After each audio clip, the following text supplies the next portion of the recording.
The common denominator between my video interview being taken down and Andrew Kaufman's interview being taken down, the thing they both said is there is no evidence that's been scientifically produced that COVID-19 exists.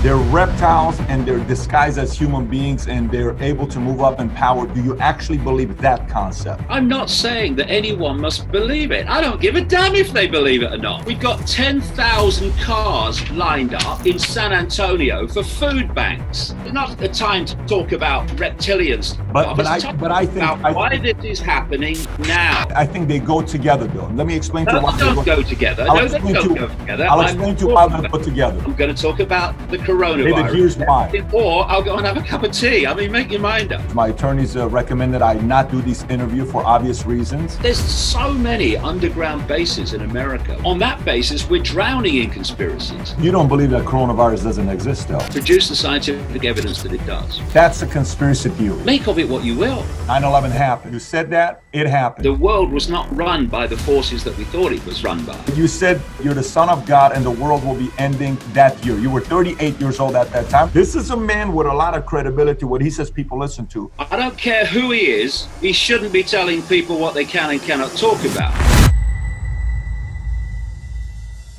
30 seconds. Did you ever think you would make it?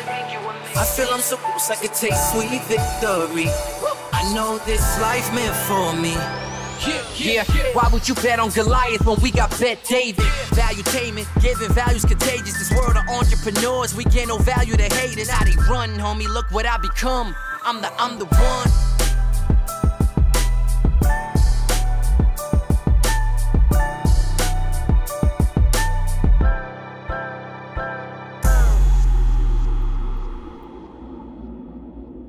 So look, the one thing we all know is all of us, one way or another, have an element of conspiracy theorists, whatever you want to call it. Some of us think, when you wake up in the morning, you go check the fridge, you wonder why the ice cream is missing.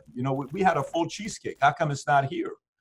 Maybe the kids wake up. I got 3 kids. Maybe the kids wake up in the middle of the night and they walk downstairs, take the ice cream, go upstairs. I think it's a conspiracy. Maybe that's why we don't have the ice cream anymore.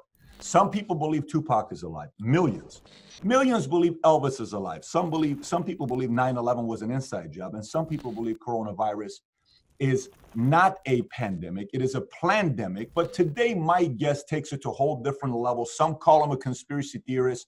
Some call him a conspiracy researcher. I'm sure he's going to correct me on that here in a minute. But he's written over 20 books, lectured 25 plus different countries. He's gone up on stage in the most respectable platform, spoken for 10 hours. And he's got a very big fan base, and he's got a very big opposition today because of a recent interview he did with Brian Rose that was taken down on YouTube. And many of you asked for him. Many of you requested for him to come in as a guest. And today, my guest, David Icke. David, thank you for being a guest on Valuetainment. Real pleasure. Thank you. Yeah, I'm a conspiracy researcher. Conspiracy theorist and conspiracy theory were actually brought into widespread use in the modern world by the CIA. In 1967, they put out a document, you can still find it on the internet, to the mainstream media in America, urging them to refer to those that were questioning the Kennedy assassination official story, to refer to them as conspiracy theorists, basically propagating a conspiracy theory. And all these years later, you have the mainstream media all over the world coming out with this conspiracy theorist. It's just a conspiracy theory, with not a clue that the CIA was responsible for putting that into widespread use, just a form of discrediting people. See, when you think about it, if you look at the dictionary definition of a conspiracy, and you will well know with your background, there are laws against conspiracy. So if they don't exist, well, why have laws against them? But if you look at the dictionary definition of conspiracy, it's just 2 or more people conspiring to bring about a particular end, often illegal. And on that basis, we're drowning in conspiracies. But I'm not seeing conspiracies everywhere. This is the point. I'm seeing one conspiracy with infinite numbers of masks of that same conspiracy. And so one of the things that I'm called is a dot connector, because that's what I do. I connect dots, which on the surface don't appear to connect. But if you go into deeper into the shadows, if you like, deeper into the web, they all connect. And I'm sure we'll get around that to that today. So, you know, before we get into that, I have a little bit more. I want to know you a little bit more, if you don't mind. I want to know more about who David Icke was in high school. If you and I were in high school together, you're 15 years old, 16 years old, we're friends, we're classmates, we play sports. I'm sure we'd have got on very well, by the way. Yeah. Who was David Icke? Who was David Icke in high school? Well, I was born in a place called Leicester in the English Midlands, in what we call in Britain a working class background, which is just basically another way of saying we had no money. And in my early years, I just wanted to be a professional soccer player. That was my focus throughout my childhood. And as a series of you know, strange coincidences, which have been the story of my life, they unfolded. I became a professional footballer.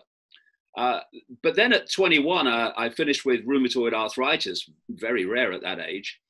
And one of the other things that I'd loved and been passionate about in my childhood was journalism. And I used to read papers vociferously, even as a kid. So I left football and became a journalist. Started on newspapers, then went into radio, and then I became a national TV presenter, news and sport, mostly sport in the end, with the BBC. And then another series of amazing coincidences, you know, I won't go into it now. I ended up as a national speaker, or national, quote, leader of the British Green Party for a short time, until I had a series of extraordinary, if you like, paranormal experiences, which put me on the journey that I'm still on. This was 30 years ago. And what started to happen in my life in the most extraordinary way, and it's still going on, is that purely by the if you like, the synchronicity of life, I was coming across more and more layers and layers and layers and layers of information. This is from about 1991, that the world was not run by the forces that we thought it was run by. And I started to put together through the books more and more information, dot-connected information about who did run the world, and to what end, to what outcome, to what end game. And for a long time, of course, people say, "Oh, yeah, load of rubbish, mate." But as the years have passed, more and more that's been in my books back in the 1990s is being read on the television news, never more so than current events, by the way. And so more and more people have gone, hold on a minute, this bloke said this would happen, this bloke said that would happen. And my books are packed with things that have been proved correct. Now, why is that? Not because I've sat in a darkened room pulling it from the ether, but because there is an agenda for the world run by what I call the cult, which operates in every country, just has no borders. And if you can uncover this projected agenda for the world, you can predict the future if nothing intervenes to stop the agenda unfolding. And that's what has been happening. Or, you know, I've been predicting the future and it's turned out to be correct, but only because I've uncovered the projected agenda and nothing yet has intervened to stop it. Now, if you go further back, because this is a long projected agenda for reasons we could maybe get into, you go back to Aldous Huxley with Brave New World, published in 1932. Why was he so incredibly accurate about current events?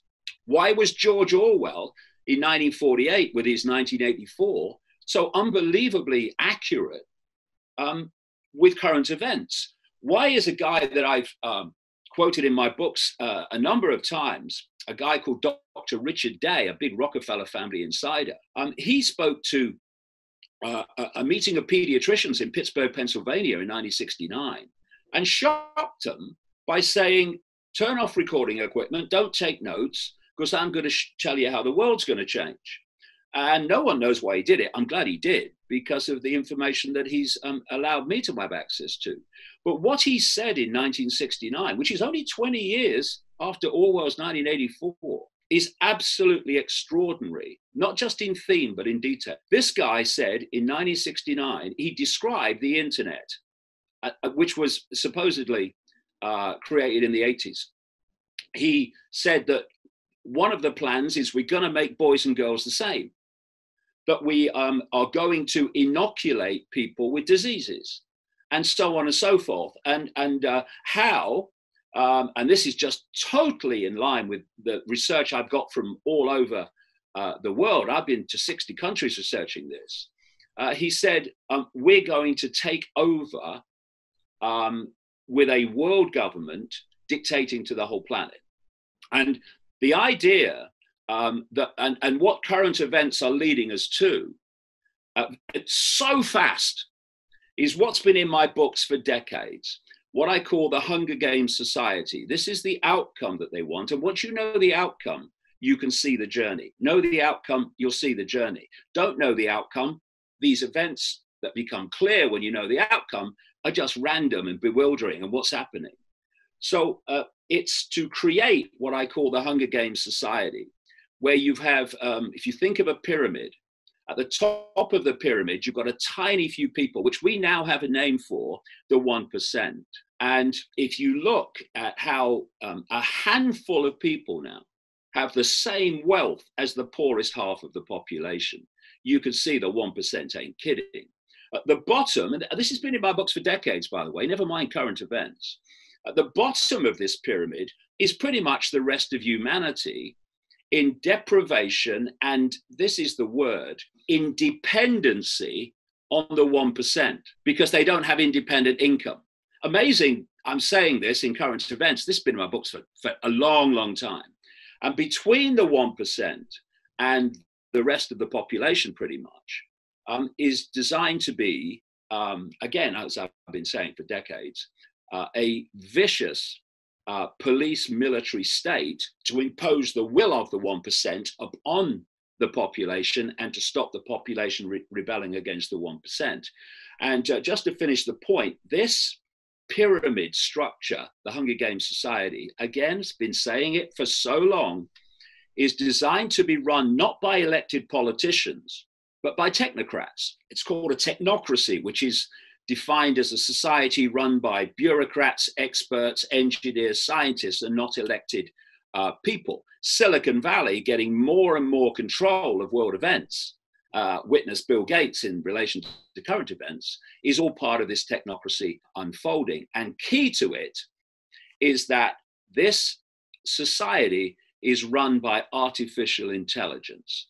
And you've got people like Ray Kurzweil, another technocrat, an executive of Google, who has openly said that around the year 2030, a year that comes up from so many different directions, in so many different areas of subject, that by 2030, humans will start to have their brains connected to AI. And in his own words, and I'm summarizing, once that connection's made, more and more thinking will be done by AI until human thinking as we currently know it is basically negligible. Now, if you look at that, mate, and then you look at the consequences of current events, then you can see that that Hunger Games society is vastly closer now than it was only weeks ago when this whole virus hysteria began. David, I want to go to that part and spend majority of time talking about that. A couple things I do want to do is, obviously, I spoke to my attorneys. My attorneys recommended I not do this interview for obvious reasons. And attorneys are there to say no, especially media attorneys, in my experience. Oh, you don't need to tell me that. I mean, I've had plenty of feuds with attorneys, and plenty of times I wasted money with attorneys. I wish if you can listen to the conversations I've had with attorneys, that could be a whole episode by itself. But to manage expectations, I listen to your stuff, and the way I work with a lot of theories or conspiracies or any of that stuff, for somebody that grew up in Iran and the revolution, I'm a revolution baby, and they didn't want to talk about the influence of Jimmy Carter with the Iran, Kissinger. I don't need to go into the whole thing. You kind of have the history of what happened in Iran. Yeah. And CIA 30 years later comes out with Argo and says, yes, this was kind of taking place. Here's kind of what was going on. And they use the movie to tell us the story. So I'm not the one that says there isn't some weight behind what's being said. But I'm also not the one that says 100%, oh my gosh, just makes sense. I watch a video, I'm good. I'm the one that wants to go do research.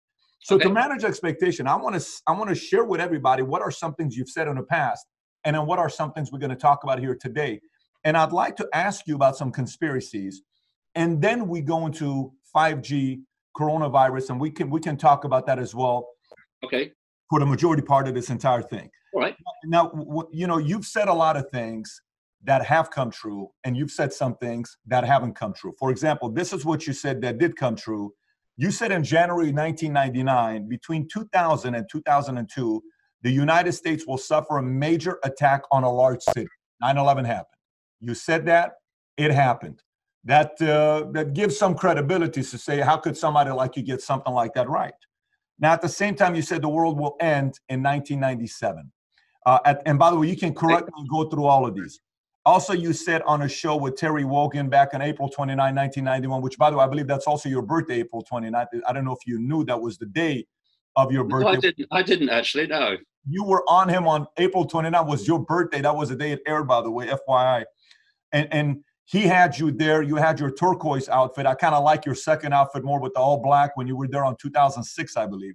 All right. But you said the challenge started off with you're the son of God and the world will be ending that year. You were 38 years old at that time. And I've made some comments myself, and I've evolved and I've changed, and I've, you know, got a lot more things that I have improved in my views. You've also talked heavily about I'm Assyrian, so Babylonian and Assyrian, they're very close to each other. And so you've also talked about the reptilian, you know, leaders in the world, whether it's the Clintons, whether it's the Obamas, whether it's all that other stuff. And there's 12 million people that believe in that theory. So you're not alone in that one. There's 4% of America that believes in that.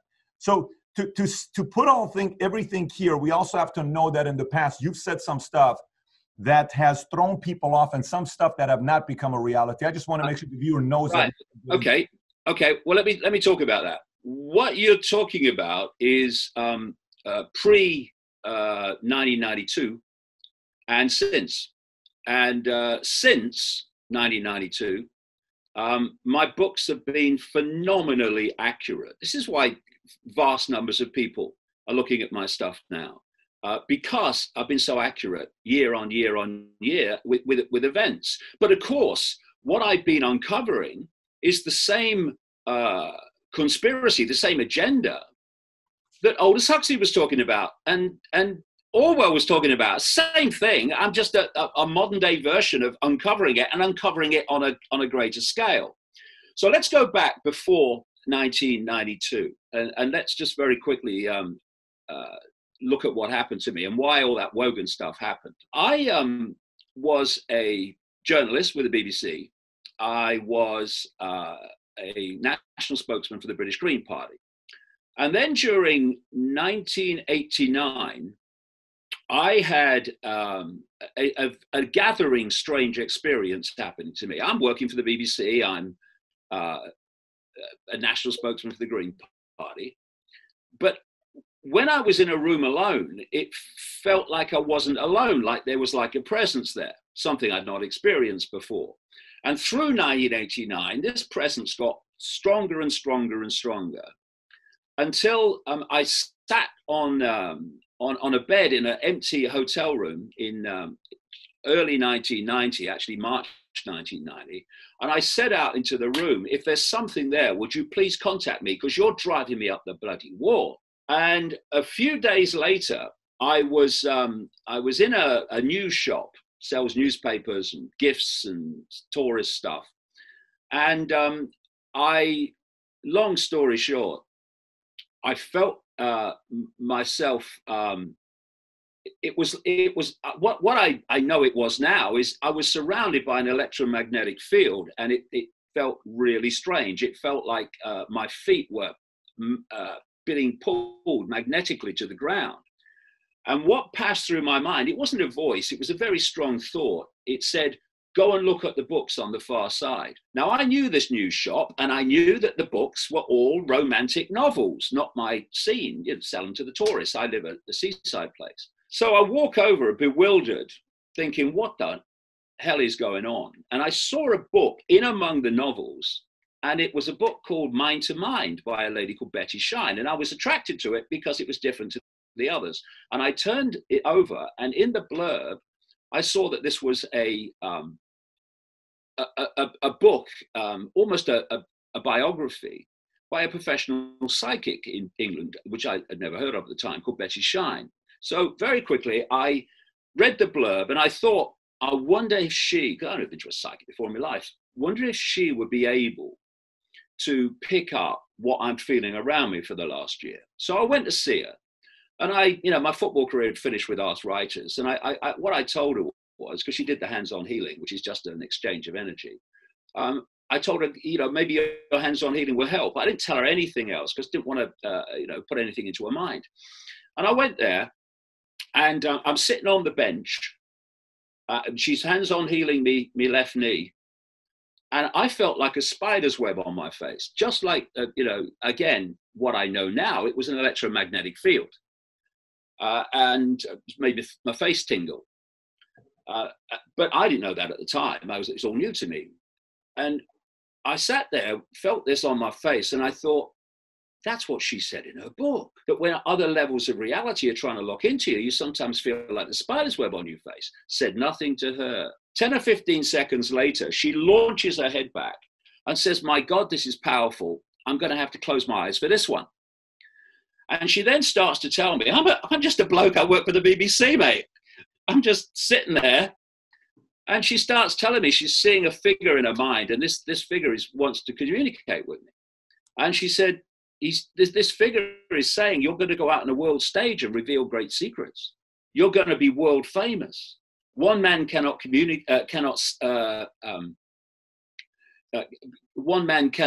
basically save the world, but one man or change the world.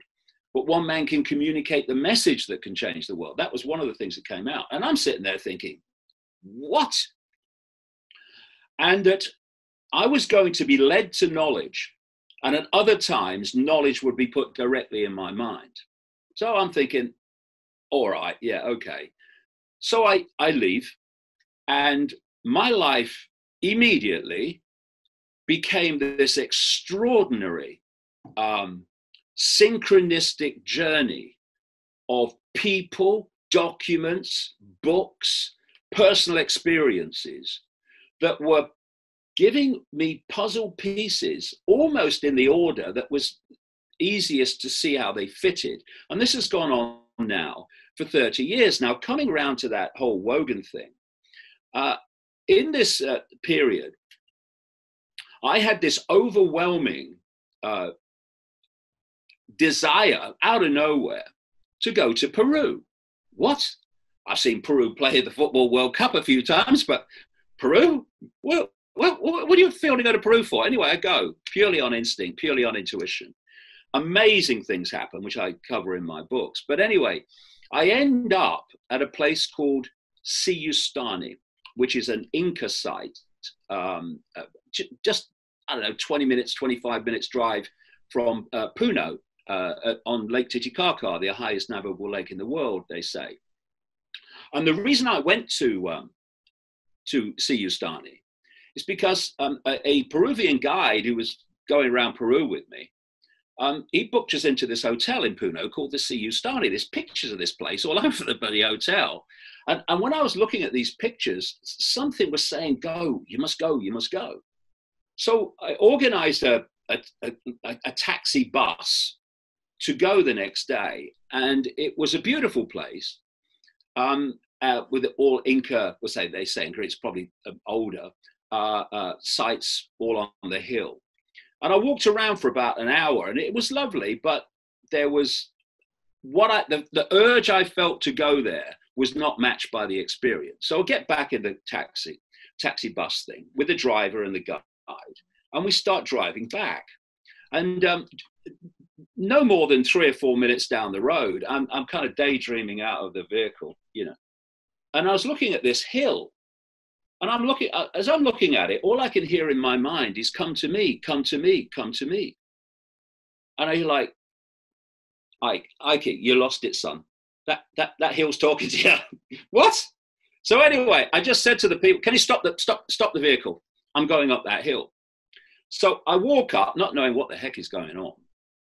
And I get up to the top, and there's these kind of stones there. And I walked into the center of a group of them. And I'm standing on this hill in Peru under a piercing, cloudless sky, a piercing sun. I had a big red nose to prove it. So I walk into this area of stones, and suddenly it was exactly what happened, although 100% more, that happened to me in the news shop. I started to feel this, what I would now call electromagnetic field. I didn't know about that then. And I started to feel my feet being pulled to the ground like magnets. And I started to feel an energy going through me that way and out that way, out the top of my head and into the top of my head, through my feet into the ground. And then I heard this, not voice, but very strong thought form out of nowhere. It said, 1, they'll be talking about this in 100 years. And 2, it will be over when you feel the rain. And I'm standing there under a cloudless sky. It was just ridiculous. But then my arms go out at 45 degrees like that. I made no conscious decision to do that. And this energy, and they were like that for, well, it must have been the best part of an hour. And I felt nothing until it was over. And then my shoulders and my arms were agony. But anyway, this energy just built up and built up and built up. So in the end, I'm kind of shaking. And, when you drive a car and you can't remember the last 2 miles or so because your subconscious has been driving the car, thank goodness. Well, it was like that. I would have missing kind of conscious time, and then I would come back to consciousness while all this is going on. And I noticed at one of those points where I became conscious again, that over in the distant mountains, there was a light gray mist. And the light gray mist became a dark gray mist. And I thought, it's raining over those mountains. And if what then happened had happened in a movie, you would say, that is ludicrous. Who put this in the script? Because what happened is this rain storm came out of the mountains towards me ridiculously quickly. And in the end, I'm standing there like that. And this wall of stair rod rain, I've described it as like pulling curtains across the sky, was coming towards me. By the time it hit me, I'm like absolutely shaking with this energy. Soon as it hit me, absolutely soaked me in an instant. The energy stopped. Now my shoulders are agony. Now my legs are like Bambi, trying to stand up. And my life at that time was transformed. I tell you what it was like. And right in the middle of what I'm going to describe is when the Wogan show happened, which is why I said things that, I look back now and I wouldn't say them now, because I was in the midst of a total transformation of my consciousness, my awareness, my perceptions.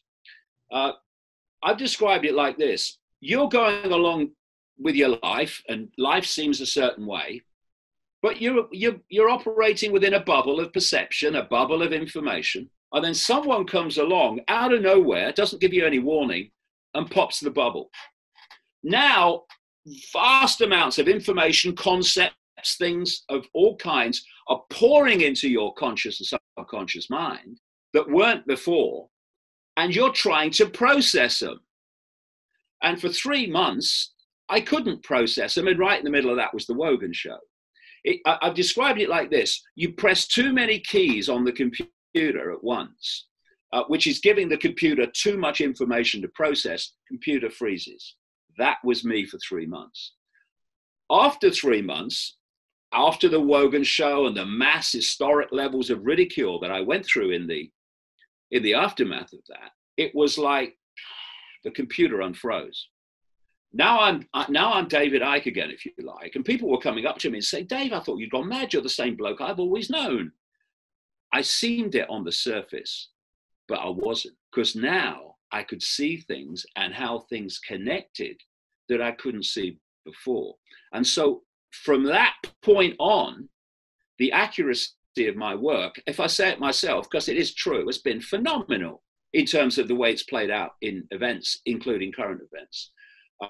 Before that, which you rightly bring up, I was actually in this massive transition. If you'd have asked me my name in that period of 3 months, I'd have probably had to check. Really? If I would have asked your name during that 3 months, you would have had to check. Well, yeah, that's a bit of an exaggeration, but you know what I mean. What you're saying. So let me ask you this, David. But then everything kind of came into clarity, massive clarity like I'd never seen before. And that's what's played out ever since. David, when you went to Peru at that time, were you recreationally, or were you just yourself using any drugs, man-made or natural, or no? No, none. So are you somebody that has experience with drugs, or no? Once. And that was in 2003 in the Brazilian rainforest. I was asked to go and speak to a group who were taking something called ayahuasca, which is a psychoactive potion, which is used as part of some religions in Brazil. So I thought, yeah, I'll go and do that. And I could have taken this stuff, and it's the only time I ever have. I haven't felt need before or since. I took it over 2 nights. I could have taken it 4 times. What I got out of the 2 nights was absolutely phenomenal, especially the second one. When you take this stuff, it tastes a bit like licorice. For about an hour, you know, it's kind of metabolizing, and then it hits you. And what happens is when you close your eyes, you're in a completely different state of awareness. When you open your eyes, you are back in this awareness. The thing is, your eyes don't want to stay open. And for 5 hours, this very powerful voice took a female form, as powerful and loud as mine is now, gave me chapter and verse on the illusory nature of what we call physical reality. How the physical is an illusion, and what this really is a holographic illusion of physicality, and so much else that I was told. And it was all about the nature of reality itself. And to understand world events, you have to understand the basics of reality, because this cult knows that. It wants to keep it from us, and the secret societies and the satanic groups are there to isolate that knowledge about reality in their hands and to keep it from us. So I came back to Britain after that, and I started, because I had, amazing as it may sound, I had instant recall of the whole 5 hours of information. And so I came back and I started investigating mainstream science and all the different disciplines to see if this stuff would stand up. And what I found was that much of mainstream science, not least quantum physics, already knows that physicality is an illusion. But because the different disciplines of what we call mainstream science don't talk to each other, indeed often compete with each other, it means that the dots have not been connected to show that actually this absolutely stands up. What's happened since I started writing about this in the early 2000s is that more and more mainstream scientists are starting to come out and say the same. I was writing that this reality is holographic, digital holograms. That's what this physicality is. And then you had a guy like Rich Terrell, who's a computer scientist at NASA. And he came out a few years ago and said he'd concluded that our reality is a digital hologram. It's what I'd said years before in my books. And what we're seeing now is more and more mainstream scientists who are coming out and saying, actually, physicality is holographic. And this was given to me in this ayahuasca experience back in 2003. But apart from that, I've not taken any drugs, don't feel the need to. Are you somebody that believes in psychics, and would you consider yourself a pretty superstitious guy? No, not superstitious at all. That's all, all this superstition and all this stuff. It's dead simple. It's dead simple. I just explain how reality works. If you said to people, when you look through your eyes, can you see everything that exists in the space you're looking at? What they're going to say? They're going to say yes, but they can't. What we call the world is a ridiculously narrow band of frequency called visible light and the electromagnetic spectrum. And according to mainstream science, the electromagnetic spectrum and visible light, which is the only world reality that we can see, is a smear of the electromagnetic spectrum. Mainstream science says that spectrum, never mind visible light, represents about 0.005% of what exists in the universe. And some say it's a bit more, but not much. So we don't live in a world. We live in a band of frequency, which our body-brain, if you like, decoding system can decode into a reality, a holographic reality. And therefore, infinity exists outside this narrow band of frequency, but we can't see it, just as when you're tuned to a radio station or a television station, you only experience that frequency, that station, that reality. What happens when you switch the zapper is you switch to a different, if you like, frequency, and you get a different reality instantly. We call them different channels. Now, these different realities operate in different bands of frequency. And just like radio frequencies, etc., these bands of frequency, as long as they're not too close on the dial to each other when you get interference, they can share the same space without being affecting all the others, and each one not even being aware that all the others exist. So we are basically experiencing a holographic television channel, which we call the world. And outside of that are all the other realities of infinite reality. And only when these realities get close on the dial do you get interference. And one of those areas of interference, if you like, is what we call ghosts and paranormal things and such like. When you get two radio stations close on the dial, you get interference. One is the dominant one you can hear, and the other one is you can't hear it, but you can but you can hear it. It's interfering. Well, in a visual form, that's what a ghost is.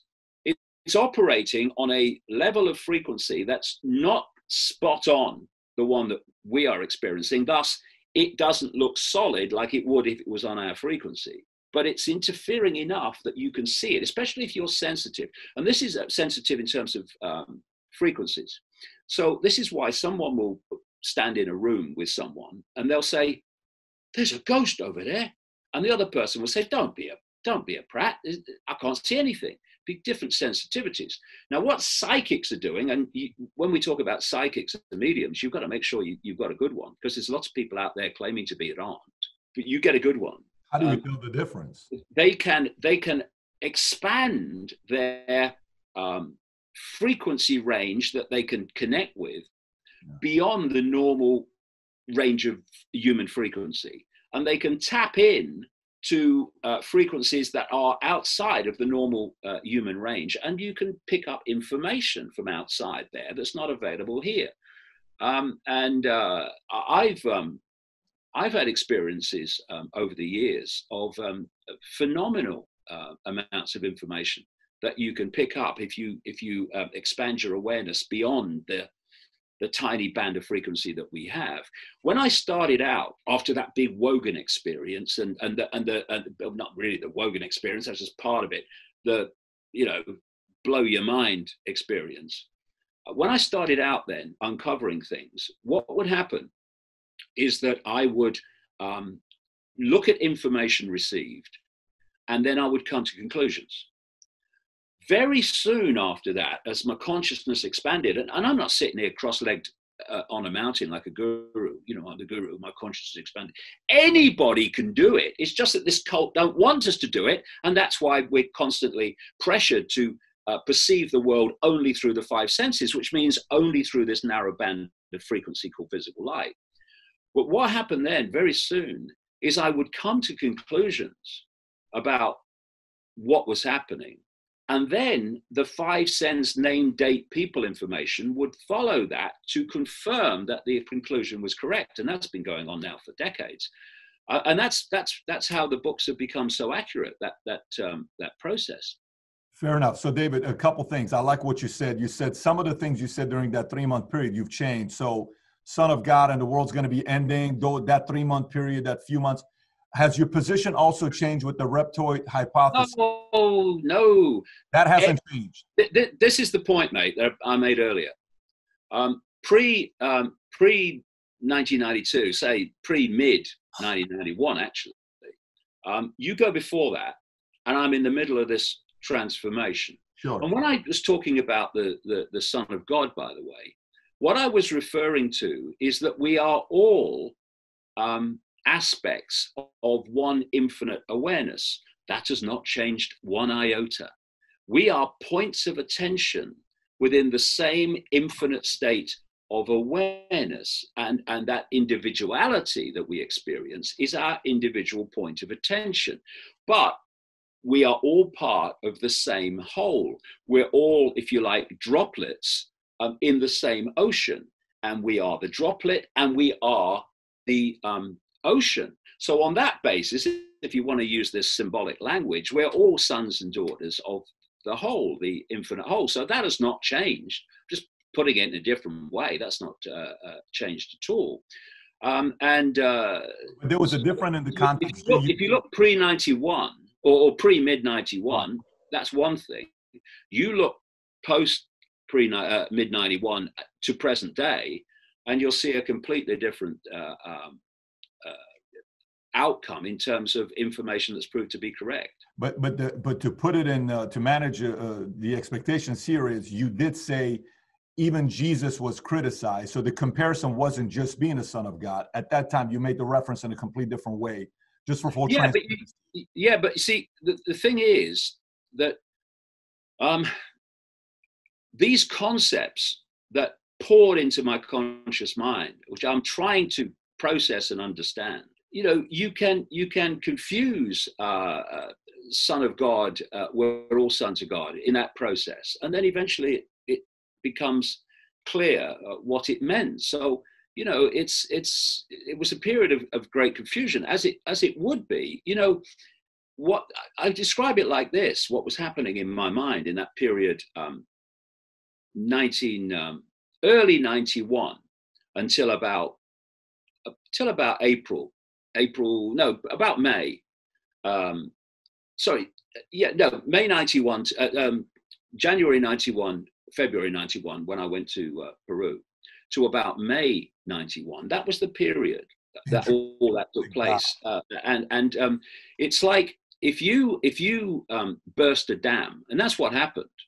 You know, my consciousness opened up to another level, and you burst a dam, and the water cascades out, and it's going all over the place, and then it finds balance in the new situation. And that's a process that I was going through for about 3 months. But let's not forget, before we do, that was the best part of 30 years ago. And in the intervening period since then, the accuracy of my books in predicting current events has been, why are vast numbers of people looking at my work now? Because of that. David, so again, last time, so any position changed on the reptoid hypothesis? Anything on that change, or it's the same belief that you had then that you have today? Yeah, but I mean, that didn't come in that pre 91 period. How did you come up with that conclusion where you said there's the red dresses and the sheeple and all of that? How did that process come about? Quite simply, the same process that everything else came about. The synchronicity of my life led me to the information. So I'm minding my own business, traveling around America, talking to next to nobody at the time. I don't know, towards the late 90s, what would it be? Maybe 96, that kind of period, 96, 97, more 96. And I'm going from place to place, talking each night. Some of them were a long way apart. And in a period of 15 days, I met 12 different people in 12 different places who told me the same stories about this whole reptilian phenomenon. I won't go into it now at length. It's all in my books in enormous detail. And so if you are a proper journalist and you're after the truth and not a statue and a round of applause, then you look at that and you think, hold on a minute, this is a lot of people telling me the same thing. And this is what my life has been like since that mind-blowing experience. This is just how it is, synchronicity. A new subject will come into my life and suddenly information on it's coming from all angles wherever I bloody go. And then you start to expand this, you get more and more information. And I have this process when I'm researching of what I call the back burner. So when something comes up, and when this whole reptilian thing comes up, I mean, you know, you don't just say, oh, right, it's the reptilians, because this lady told me. You don't do that. You put it on the back burner and you see if more information is going to come and more information is going to come. And it did over and over years. For instance, a man who's only just died actually at the age of 98, a man in South Africa. He was a high Zulu shaman and the official historian of the Zulu nation, a man called Credo Mutwa. And I met him. And he didn't know anything about what I was writing about. And he started talking about something called the Chitahuri. And I said, what's the Chitahuri? And he told me all the stories and legends of Zulu lore about a reptilian race that's manipulating human society outside of human visual acuity for reasons I've explained. And then you start looking at other cultures, other belief systems, other legends in various different cultures. And you start to realize there is a massive common theme among all of them. And that is, whether you call it reptilian or not, it doesn't really matter. There is a common theme, which is there is a force which is outside human sight, is not human, which is manipulating human society via a network within human society. And if you go into the inner core of the most exclusive secret societies, why are they secret societies? To keep secrets from the rest of the population. You find that this non-human force is actually what these people are worshipping. You go back a long period and you see the ancients were worshipping the gods, and people say, oh yeah, well they were just ancient and primitive. This cult is doing the same now, and they're the same gods. So if you look at Christianity, that it talks about the demons. It talks about the fallen angels. You look at the Zulu culture, they talk about the Chitahuri. You look at the Gnostic belief system, they talk about the archons. In Islam, they have the concept of the jinn. And wherever you go, I talk to people from the Aboriginal culture in Australia. They have the same belief that there's a non-human force manipulating human society. So you have this common theme. And it's something that is becoming more and more perceived by more and more people, because it starts to make sense of the world and where the world's being taken. So this is where it all kind of comes from. And people say, well, why don't we see them? Well, why can't you see other realities outside of visible light? Because that's where this force operates from. And what it needs is a force within this visible light frequency through which it can manipulate human society. And that's this this cult and all these this network of secret societies and which are manipulating world events. I don't think there's any question that these secret societies exist, and we're going to talk about that. But do you actually believe reptiles are disguised? They can disguise as human beings? Like, do you really believe that concept? Because we know there's powerful people, but the concept of they're reptiles and they're disguised as human beings and they're able to move up in power. Do you actually believe that concept? Well, you see, I mentioned earlier that to understand what is going on, we have to have some understanding of the nature of reality. Because if we don't, we will, quite understandably, dismiss things that are happening, but we can't perceive how they could happen. Example, you believe the world is actually solid. Our bodies are solid. That wall is solid and not a holographic, illusory, physical. Then if the world is solid, then people moving between different, if you like, shapes, what they call shape-shifting, is impossible. Utterly impossible. Of course it is. You can't shapeshift solidity. It's ridiculous. But if you believe the world is solid, immediately you hear some of the things that I say, they're immediately dismissed. Not possible. Well, hold on. If you look at computers and the technological Wi-Fi world we live in now, what you're looking at is a technological reality that mimics real reality, our experience reality, and how we create it. So you've got a Wi-Fi field. Okay, where is it? Where's the Wi-Fi field? Point it out to me. Well, I can't because you can't see it, right?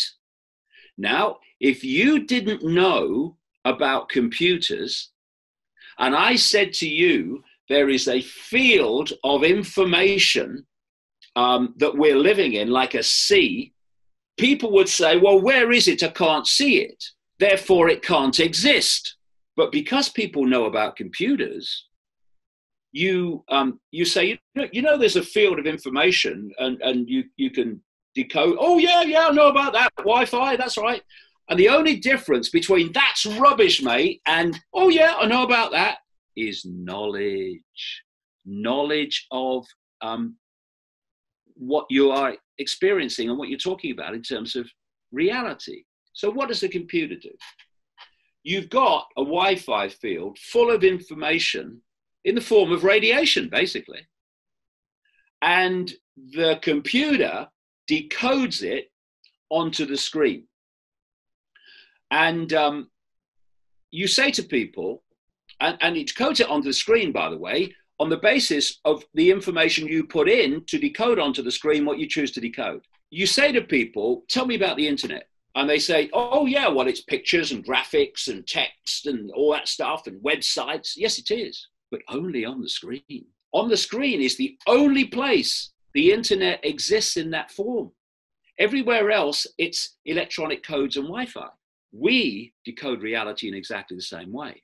The five senses take waveform information, think Wi-Fi, turns it into electrical information, feeds it to the brain, and there are different parts of the brain that specialize in decoding the different senses, and the brain decodes that electrical information into holographic digital information. And that is what we experience as the world around us. It's not around us, it's inside us, all of us. Just as the internet is inside this computer, and we look at it from afar. So say you're tasting something. You don't taste it with the tongue. You taste it via the tongue, which sends electrical information representing the taste frequency to the brain, which decodes it, and then it becomes yummy or that's horrible. There are now pain relief techniques used in hospitals where they stop the message going from the point of pain to the brain, because if they stop that, the brain cannot decode the message and you can't feel pain. Take the hearing senses. What's passing between us and what passes between all of us when we're communicating are not words. They're wave field, frequency fields generated by the vocal cords. And these are picked up by the ears that turn them into electrical information, feed it to the brain, and only when the brain decodes it do you hear words. I'll give you an example. Does a falling tree make a noise? Well, only if you hear it. And what I mean by that is, if a tree falls, what it's doing, it's an electromagnetic field, and it is causing a disturbance in the wider electromagnetic field as it moves. If there's no one there to decode that disturbance, then a falling tree doesn't make a noise. If there is someone there, they pick up that disturbance with the ears, that electromagnetic disturbance, and they decode it into the sound of a tree falling. It's all an illusion. And this is what they don't want us to know, because they know it is, and they're manipulating the illusion to control human beings. But to do that, they've got to keep from us that it is an illusion. So why all the world event stuff that I have exposed over the years has always been alongside the nature of reality stuff. So the human body is a field of information, and we are decoding these fields. Think a Wi-Fi field. Think of the body as a Wi-Fi field of information. We decode the body into holographic reality. The body actually only exists in our decoded senses, in the form that we see it. In its other form, it's an electromagnetic field of information. So it's not solid. It's holographic and it's malleable. So I'm looking at someone and they have a human electromagnetic field of information. So what I'm decoding into holographic reality in my head is a human being. These cult bloodlines that I expose have a dual field, a hybrid field. These are what we're talking about here. They're the biblical Nephilim. That's what we're talking about. The sons of God who interbred with the daughters of men, you know, that's what we're talking about. But the Bible calls the Nephilim. So there is a dominant field in the dual field. Say it's human, it is most of the time. So I will look at someone, anyone looks at them, and they decode the human field. And what this is a human. But when there's a shift from the human field to the non-human field, the observer then starts decoding the non-human field. And to the observer who can see apparent solidity, someone has moved from a solid body of human to a solid body that's not human and back again. But that's not what's happened, because there is no solidity. It's decoding into a holographic form, decoding into another holographic form, decoding into the original holographic form. And this is what we call shape-shifting. But if you don't know that, then of course you're going to dismiss the very idea as impossible if you think the world is solid. It's not. The cult knows it. He doesn't want us to know it. You ever personally witness any shape-shifting? I've seen eyes change. Yes, I've seen eyes change to reptilian. Yes. But the point is that I'm not a kamikaze pilot. I'm just interested in the truth. And I will pursue the truth no matter what ridicule and stuff. I mean, it's meaningless to me. Okay. So after the truth. But I have talked to so many people all around the world who've experienced this. You then go back and you look at historical records and cultural records, and they're describing the same phenomenon. What is your format? Like for me, I was a stockbroker, so you know what it is when you're like, you cannot make any kind of predictions. I guarantee this thing can give you 24%. The word guarantee cannot be used as a financial advisor, et cetera, et cetera. You know, what is your form of looking at something and saying shape shifting has to have happened, even though I've never witnessed it? I saw eyes shifting, but I've never seen it. Do you, your brain, I'm just curious to know how you process it. Do you go to say, I give it 70% credibility that it exists, I give it 20%, or do you say no, shape shifting 100%? And if yes, based on what? 100%. 100%, David.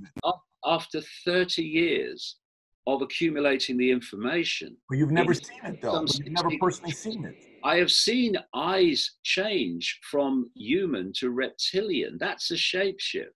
And I've talked to endless people in every other culture. Now, here's the point. Look at the information. What am I not saying here? What am I not saying? I'm not saying that anyone must believe it. I don't give a damn if they believe it or not. That's their right. That's their choice. That's their uniqueness. What I'm saying is, here is a vast body of information that I put together, and a vast amount in my earlier books on this subject.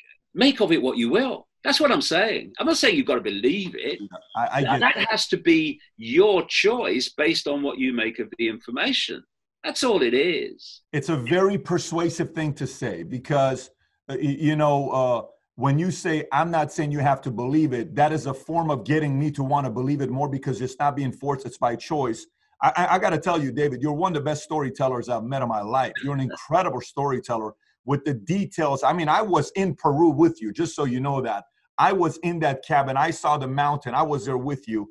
I don't know a lot of people that tell stories as good as you do, and I'm in the world of storytelling. Have you ever read the story that was published in the Weird Times of August of 1929 called The Shadow Kingdom? You ever read that story? No. You've never read it? No. Have you ever seen the movie of 5 Million Years to Earth, a 50s movie? You've never seen it? No.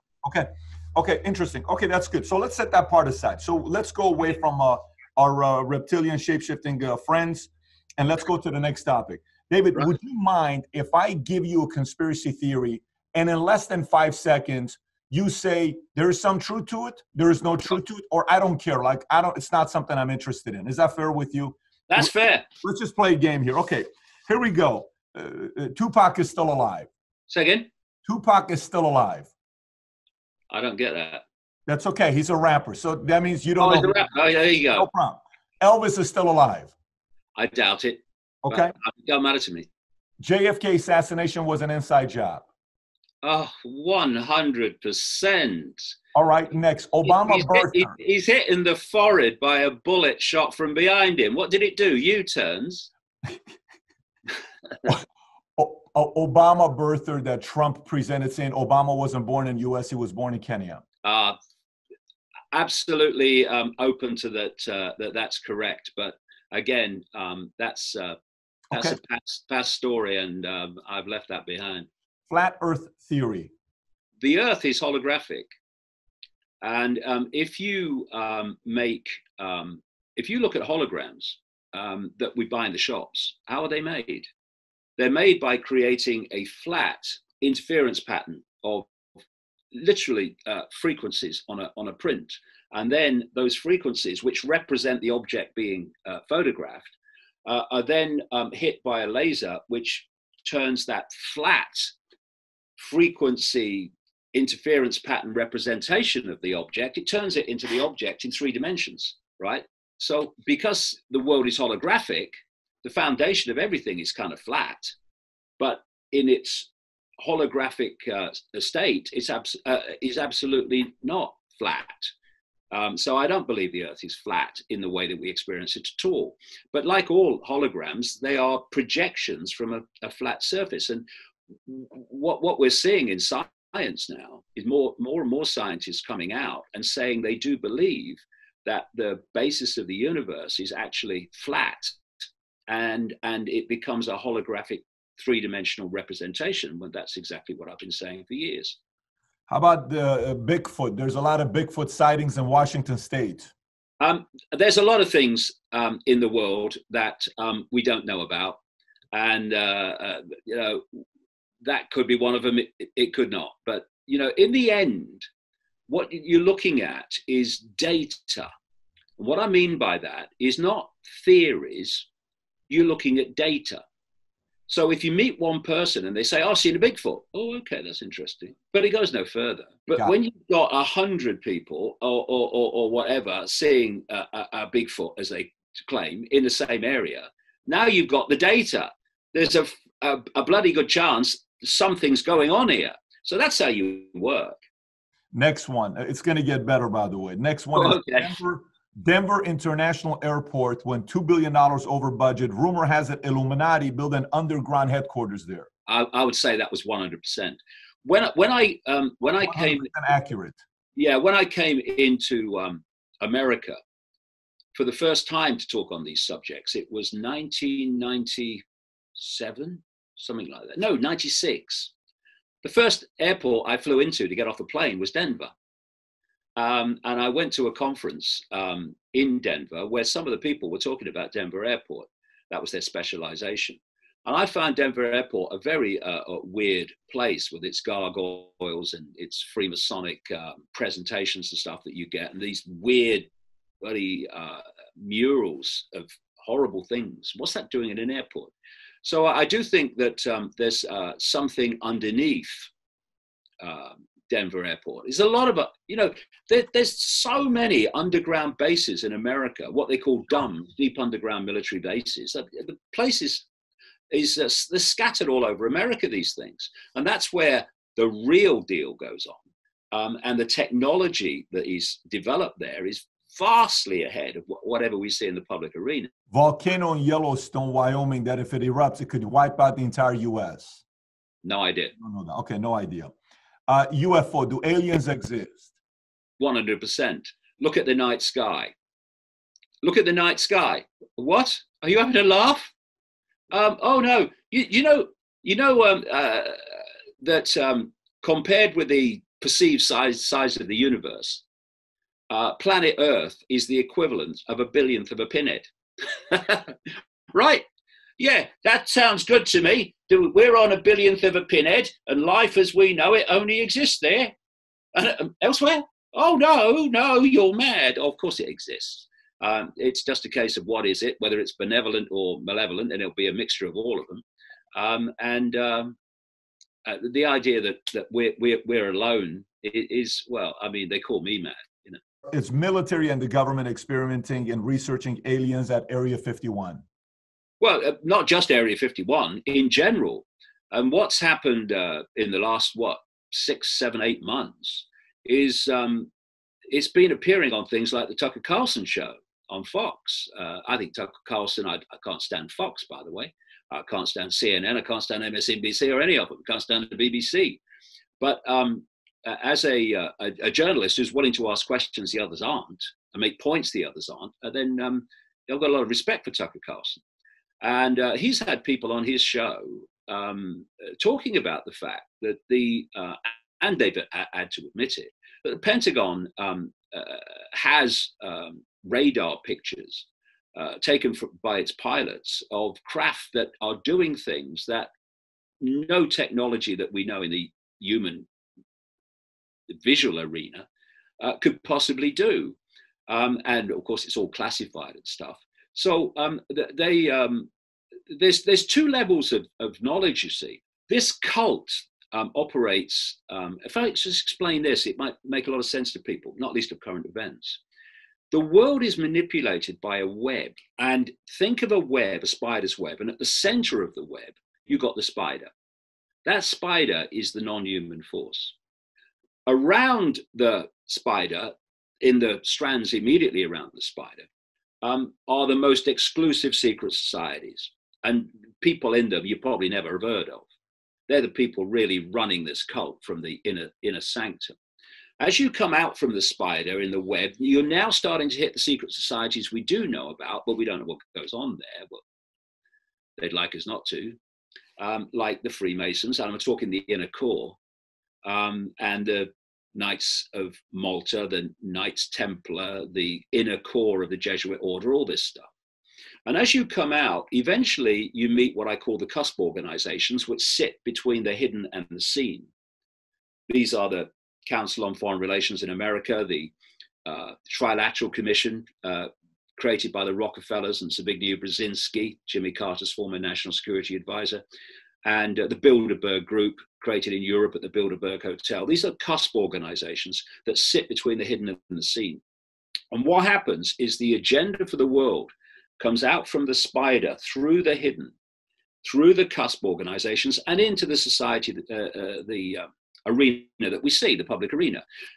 And there we find governments, government agencies, the banking system, all the Silicon Valley corporations, and so on, media ownership.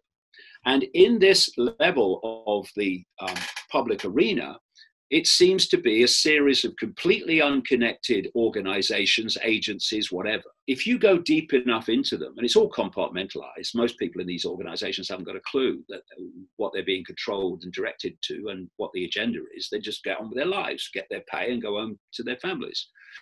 But at the inner core of these organizations, they are actually answering to the spider ultimately, and are making decisions that reflect that agenda of the spider.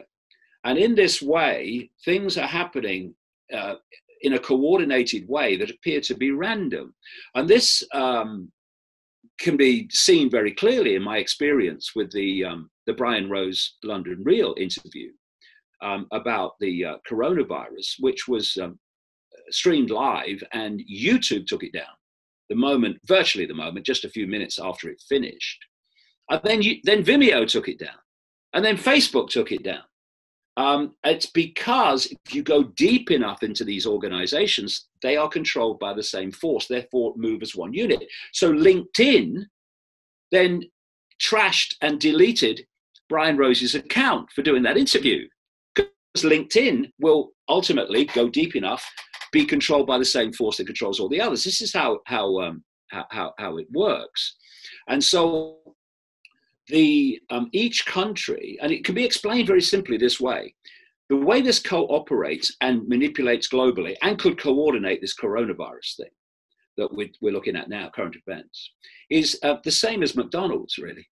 McDonald's or any other transnational corporation, I'm just picking McDonald's out of the air, they have a headquarters, say in America, and in each country, they have their subsidiaries.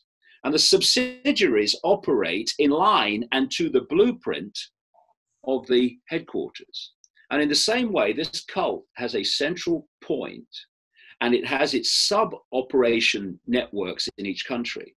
And their job is to manipulate that country's politics, business, banking, media, in line with the centrally dictated agenda. And that's why, as this virus hysteria came out of China, basically all countries have reacted the same, because they're working to the same script. And this is how the whole thing works. Okay, so here's the next one here. I'm curious to know if you've done any kind of research on this one. In Alaska, they have a high frequency active auroral research program. You know this. Looks like you already know where this is going. Antennas that are experimenting with weapons to be able to control people's minds. Oh, 100%. I've done enormous research on this. And the one in Alaska, which is the famous or infamous one, which came to public light, there are others like that around the world now.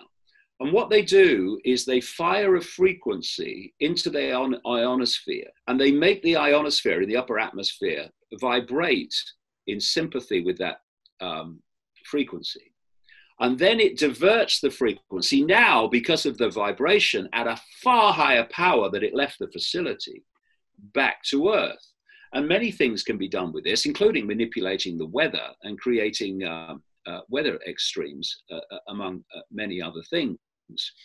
And again, to come back to the nature of reality is to understand how these things work, why 5G is so destructive, why Wi-Fi is so destructive, and so capable of transmitting thoughts and perceptions into the human mind. Because what are these technologically generated electromagnetic fields? They're frequencies. They're electromagnetic frequencies. The brain processes information electrically. What do neurons do? They make electrical connections. The brain transmits to the rest of the body, the cellular structure of the body, electrically and electromagnetically.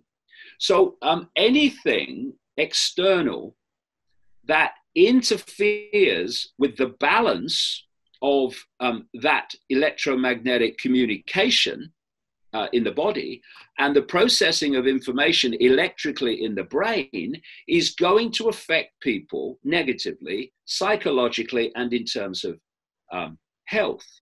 And we are now living in an absolute soup of technologically generated electromagnetic frequencies, which have gone on to a phenomenal new level. with this rollout this year that's still going on of 5G. Elon Musk, don't start me, by the way. I'd love to debate this guy live if you could ever arrange it. He's putting up satellites at low altitude. It's happening all the time, every week, to fire 5G at the Earth. So there's no way you can get away from it, even if you want to go and live in a forest. And there's a reason for this. I explain it in the books why they're doing it. Astronomers are now complaining, even with a relatively few of the thousands he wants up there. He wants 42,000 up there. He's already got permission from the cult-owned Federal Communications Commission for tens of thousands. He wants 42,000. Even with the few that he's put up so far, astronomers are saying, we can't see the night sky anymore. It's all Musk satellites. And there's a company called, I think it's OneWeb out of Britain doing the same. There's others doing the same. Now, here's a question. How many people among the nearly 8 billion, getting on for 8 billion people on planet Earth, have been asked if they want that? Nobody. Or been given a vote to decide if they want that? Nobody. Musk just does it because Musk is an asset like Gates and all the others of this agenda.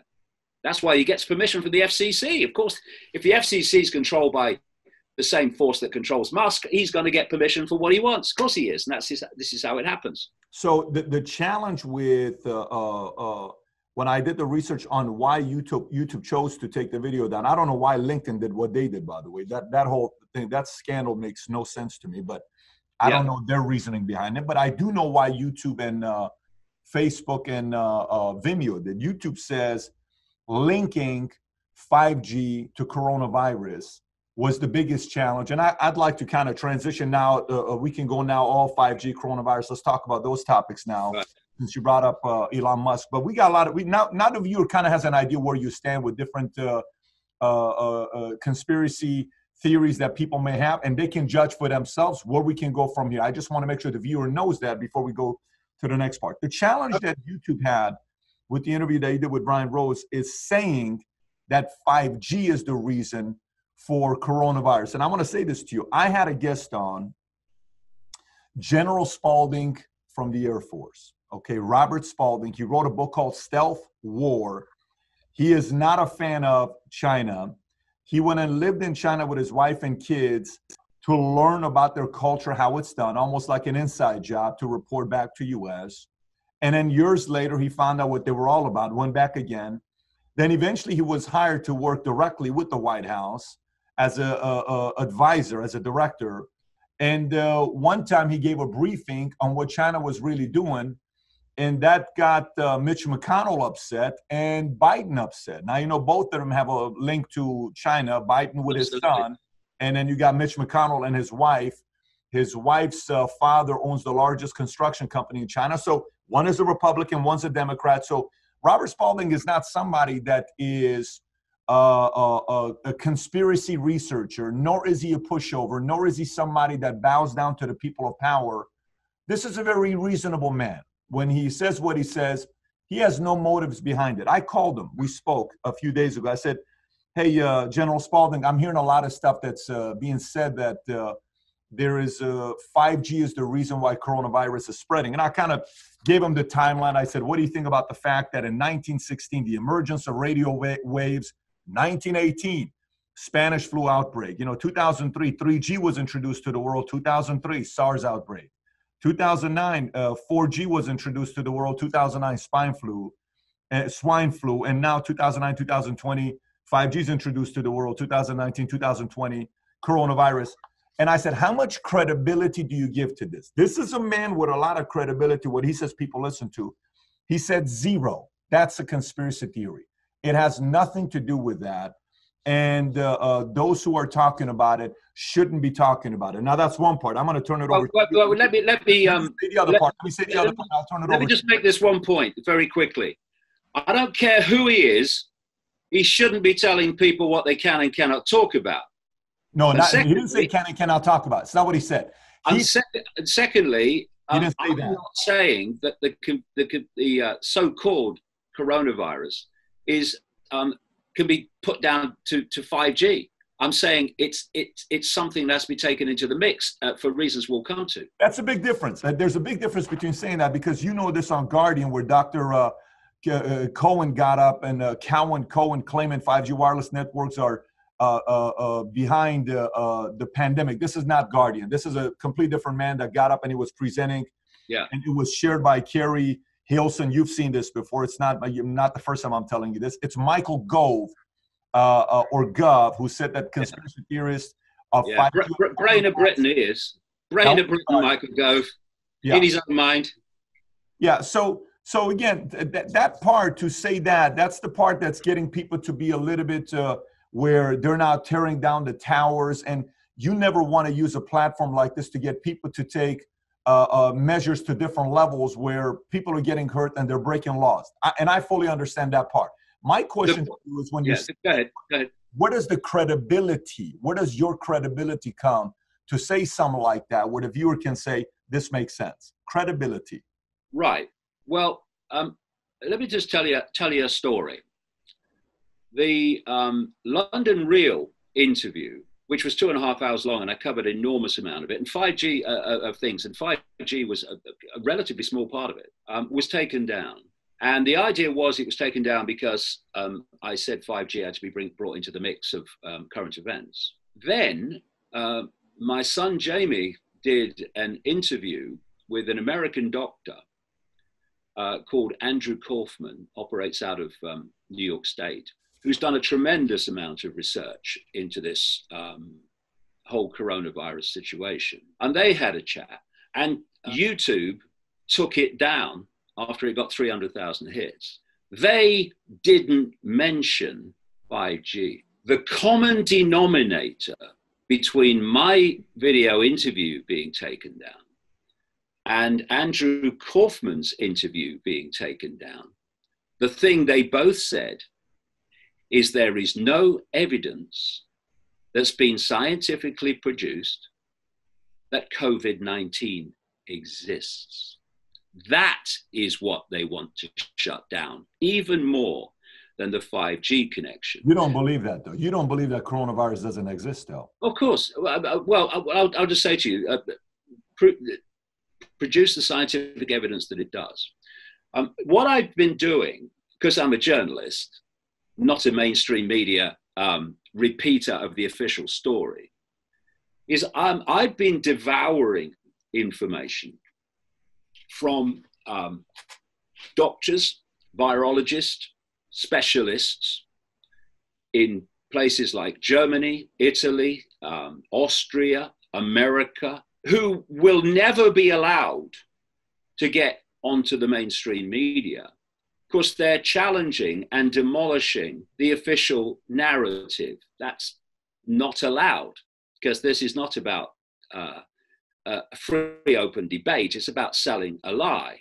Let me tell you a story that comes from these virologists. And in this case, the way I'm starting, from the research of Andrew Kaufman, a doctor of medicine who's now operates, specialized in psychiatry in New York State. When people started getting ill in China, the Chinese authorities, and by the way, China is an absolute major global center of this cult, as is America, Israel, Britain, but China's massive. This cult has no borders. It operates across borders.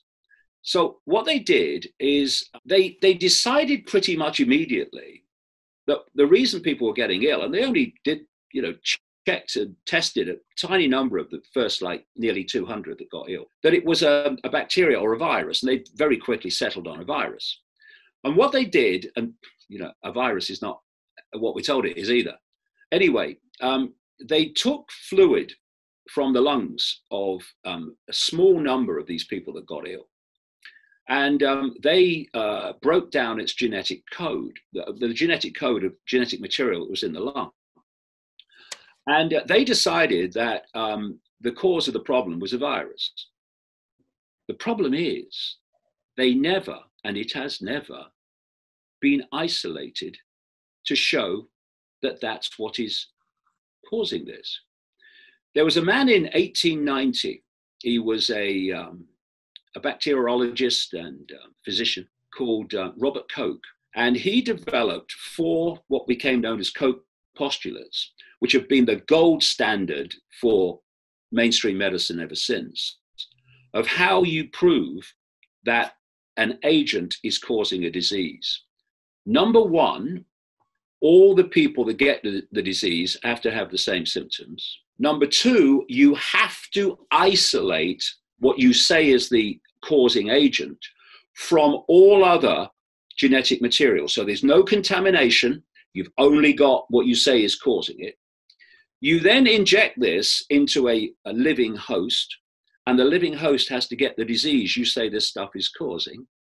And then you have to take material from that living host, put it into another living host, and they have to get the same disease. At that point, with the Koch postulates, you've got pretty damning evidence that that is causing that. None of those things, not one of those postulates, has been done in relation to COVID-19. What they've got is a genetic material from the lungs of those people. And that genetic material contains a lot of stuff that is actually in vast numbers of people. It's not causing them illness, not making them sick, but it's part of their genetic makeup. And if you test for the genetic material, not COVID-19, they've never isolated it, then you're going to get a lot of positive tests, not for some virus, but for genetic material that's in that code that vast numbers of people have. So what did they do then? The Chinese then started deciding who had the virus. They decided without isolating it and proving it, and who didn't. And so they did this, first of all, on symptoms. And what are the symptoms of coronavirus? Flu-like symptoms, yes, which have a potential large range of causes. Not now. Now, if you had flu-like symptoms in China in that period, you had coronavirus and you had to be isolated, and there was this lockdown. They then start testing. So let's look at the test. The test they're using for coronavirus, they've never isolated it. They're testing for this genetic material. This test is called the RT-PCR test. It was invented by a man called Kerry Mullis in 1984. And he said, this test should not be used to diagnose infectious disease. The man who invented the test. And what are they doing?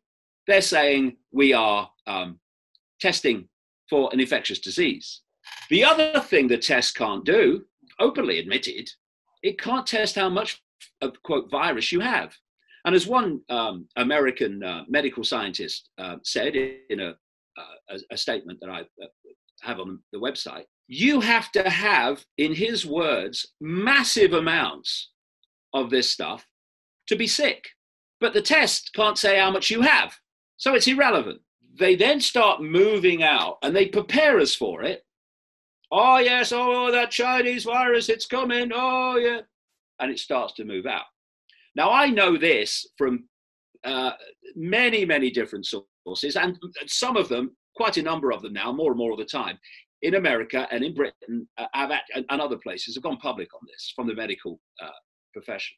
They were told that flu-like symptoms must now be designated, diagnosed COVID-19. And as I say, flu-like symptoms can come from a long list of possible causes, including the flu, of which there's a lot around this time of year. So they start diagnosing COVID-19 cases on symptoms, and the numbers start to go up. All say it could be a pandemic. Eventually, the World Health Organization, which is owned by Bill Gates, the second biggest funder only to the United States government of the World Health Organization, Mr. Vaccine, wants to vaccine the world. The front man for the World Health Organization, a guy called Tedros, in other words, Gates's mouthpiece, he says, yes, it's a pandemic. Okay. So then they start introducing this test, this PCR test, and they start testing, but they're not testing for COVID-19. It's never been isolated. They're testing for the genetic material. And lots of people have it, so lots of people test positive. Problem is that while they're doing this, they don't have enough dead people. So they can't produce the fact that this is a deadly virus from the number of people who are dying. So what has happened, and I'll give you an amazing piece of supporting evidence here in a sec. The medical profession were told by the hierarchy, think cult subdivisions in each country, that if someone tests, this is happening all over, by the way, country after country, if someone tests positive for COVID-19, and anyone now who goes in a hospital or is treated, you fall down the bloody stairs and go to hospital, they test you for COVID-19, the genetic material, not COVID-19. They've never isolated. If someone has tested positive for COVID-19, then if they die, then that has to go on the death certificate, COVID-19. And so you having people, and loved ones and families have complained about this, as well as some doctors. Some doctors have come out and said, we're being told to put COVID-19 on the death certificate when they haven't died from it. Some loved ones have said that, their loved one died of cancer, but COVID-19 went on the death certificate. And if you notice, this is a common theme. You see it in the media all the time. The same phrase. You see it from politicians, same phrase. And these medical advisors are all connected to Gates, by the way. Yours in America around Trump and ours in Britain around Boris Johnson. The phrase is, this number of people have died, or this person has died after testing positive for COVID-19. Not died of it, tested positive for COVID-19. But then they go on the death certificate and they become then, in the official figures, died of COVID-19. Now, if you look at the massive health crisis in Italy, it was based in Lombardy. Lombardy in northern Italy is infamous for having diabolical polluted air, just like China and Wuhan. And therefore, they have enormous amounts of lung disease there. And I'll tell you how bad it is for your health in Lombardy. This is the Milan's in Lombardy. The last figures I saw for a year is that a few hundred, less than 100,000 people died in Lombardy in that year. And the next region down for most deaths was Lazio, 57,000. That's how bad Lombardy is. So you have all this lung disease and pneumonia, and they've been redesignating it COVID-19 when they were going to die from it anyway from another cause. And the figures go up, and the figures go up, and the figures go up. And I want to read you this story. America, this is a guy who is a state senator in Minnesota called he's a doctor himself, Scott Jensen. And he was interviewed on Fox News. And he said this: right now, Medicare has determined that if you have a COVID-19 admission to the hospital, you'll get paid $13,000. And a lot of this is, some of this anyway, is passed on to the doctor. If that COVID-19 patient goes on a ventilator, the hospital gets $39,000. If they diagnose a pneumonia patient as non-COVID-19, they get $4,600. And so there is a financial incentive, which if you add it all up is absolutely fantastic, to keep putting COVID-19 on the death certificate over and above the instruction from organizations like the CDC, the Centers for Disease Control and Prevention, that you should, if you suspect in any way that there's COVID-19 involved, though you can't say how much of it, even if it existed, because the test won't tell you that, you put COVID-19 on the death certificate. So these death numbers are absolutely ridiculous, unsustainable, and unsupportable. But what have they done? Think of the Hunger Games Society I mentioned earlier, that structure. They have destroyed the independent livelihood through this lockdown of billions of people, destroyed businesses, destroyed employment. Lots of people are going to lose their homes. The banks owned by the cult are going to start, soon as they can, repossessing, because people can't pay their mortgage anymore. And it is already economic mayhem. This is absolutely the Hunger Games society. Long bread lines form outside of food banks as America struggles to cope with COVID-19 fallout. At least 10,000 cars line up in an orderly fashion in San Antonio, all full of hungry, increasingly desperate people. Thousands already arrived the night before just to get the chance to eat. We just can't feed this many, the CEO of the local food bank said about Texans that had descended upon the place. It's a scene playing out across the country. 1,300 cars swamped the drive-through Greater Pittsburgh food bank.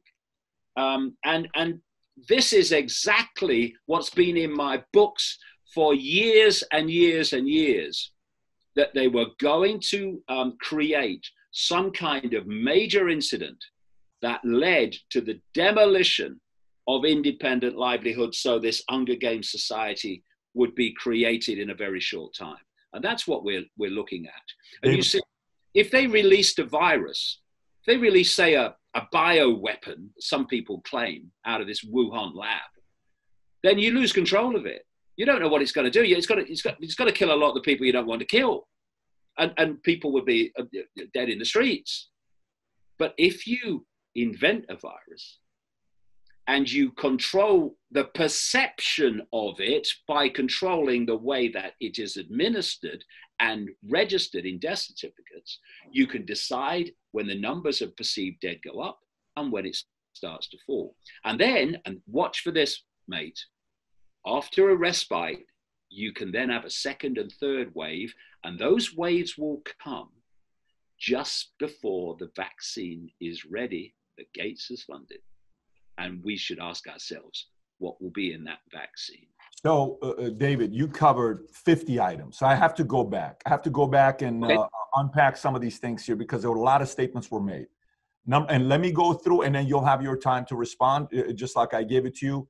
One, you said coronavirus, COVID-19 is not real. That's one. Okay. So then from there, you said that the CDC and the World Health Organization, who the number 2 largest funder is Bill Gates after US, depending if US pulls out, then it's a different story. And you know, Trump and Tedros are having issues. And we know Tedros is very good friends with China. That's something that everybody knows, the pictures, the relationship, things change when they were part of it. Everyone knows that none of that is private. But if this was something that they wanted to spread to make it real, he would have called it a pandemic sooner rather than later, because the criticism CDC gets and the World Health Organization is getting from Trump today is for not saying it earlier that is a pandemic, rather later, which is a big criticism that Trump's given him. So let's put that aside. Now, as far as Gates goes with vaccine and his comments about depopulation or reducing population growth that he made to Dr. I think Goodall from CNN back in 2011, February, when they did that interview, fine. Let's just say there's an element of reducing population growth, and we can put some weight behind that because, yes, Gates is Mr. Pandemic 2015. He gave a talk at TED Talk, and he's projecting and predicting TED Talk. Fine, we can give some of that credibility to that. But then you're taking some of the stories and you're linking it together to give it more credibility, to connecting the dots. That loses a little bit of credibility. Here's why. Let me say why. This is why.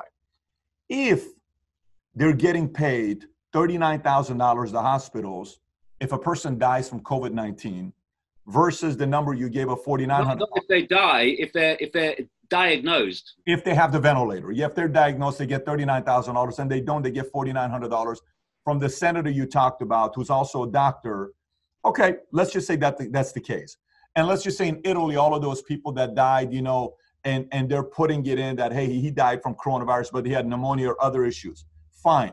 This is the part that I don't give that part of the story a lot of credibility, is because if all of these nurses and doctors and people who are on the inside that are helping out, and if it's all being fabricated and it's non-existent, 100% someone's going to be a whistleblower. 100% someone's going to come out. We have them.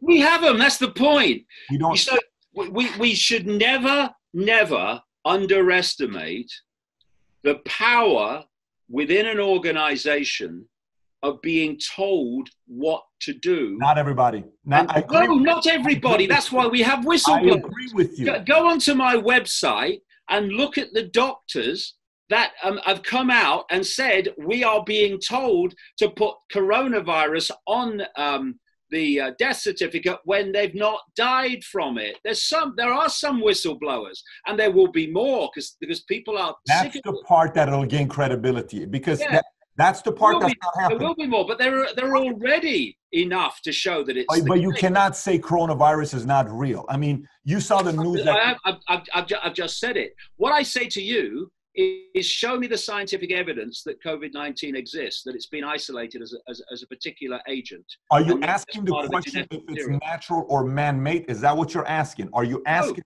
No. You're simply saying they are testing for a genetic code. Yeah. Not a virus.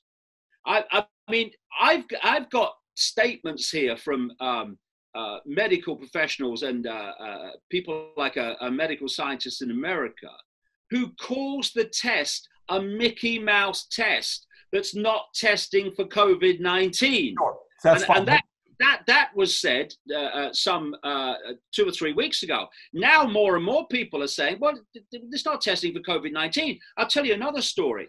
And you can go onto my website and... we'll put the link below, by the way. We'll put the link below. Everybody can go see DavidIcke.com, yeah. Go to the website and you'll see a video by a New York intensive care doctor. And he's named there. And he did this video in desperation because he was saying we were told to get ready to treat an infectious disease called COVID-19. He says on the video, that's not what we're seeing.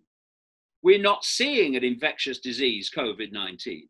What we're seeing, he said, in the worst of the patients, because the vast majority have no symptoms. Why? Because there's no virus. What he's seeing, he said, are lungs he's never seen before. And the only way the lungs could have got into that state, in his analogies, is from someone in an aircraft at 30,000 feet, which went into depressurization and the oxygen sucked away. Or another analogy of his, someone was plonked on the top of Everest without any acclimatization and by definition, no oxygen. That's the state of their lungs. Their lungs are suffering from oxygen deprivation.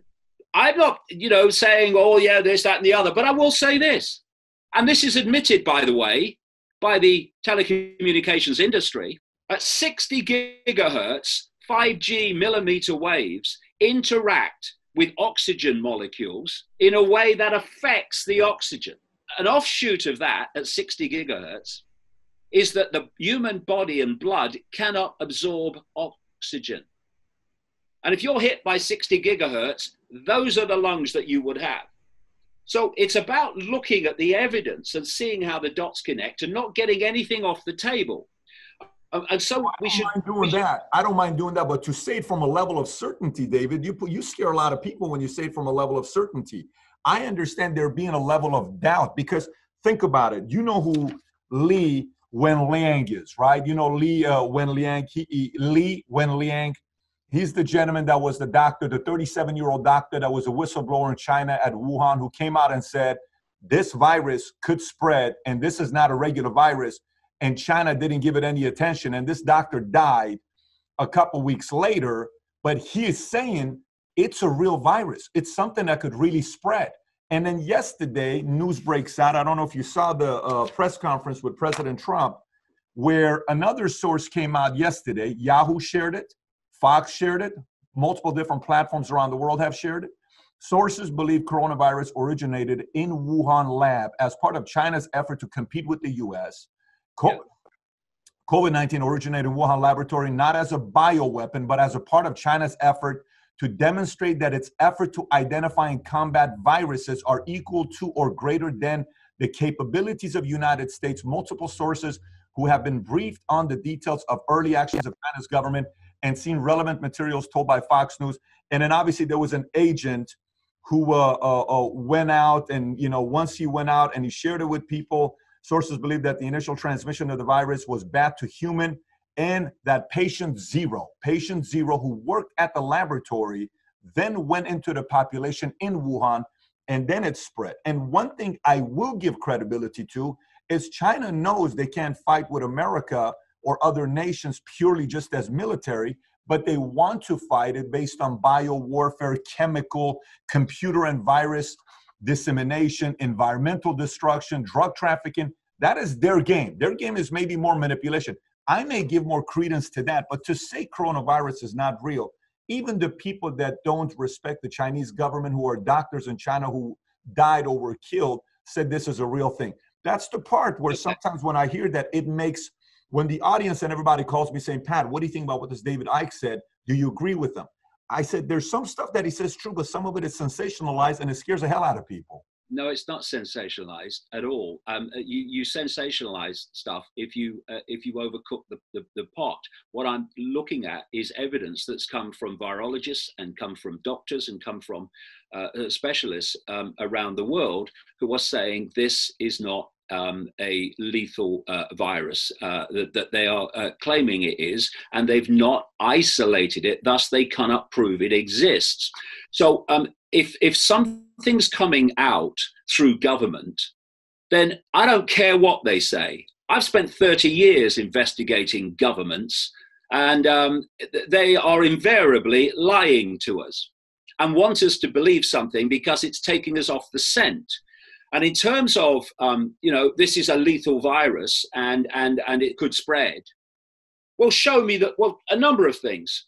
Show me the number of bodies, dead bodies, that relate to a lethal virus. You can't, because they're not there. Why are they having to fix the figures? Provable fact, just talk to the medical professionals who've had the guts to come out, to increase the numbers if it's a lethal virus. Why would they do that? Why would they have to do that? Why would they have to give incentives for people in hospitals, thousands and thousands of dollars incentives to diagnose COVID-19 if it was a lethal virus and it was all true? Why would they? And if it is see that Wuhan bio lab is a level 4. That's the highest.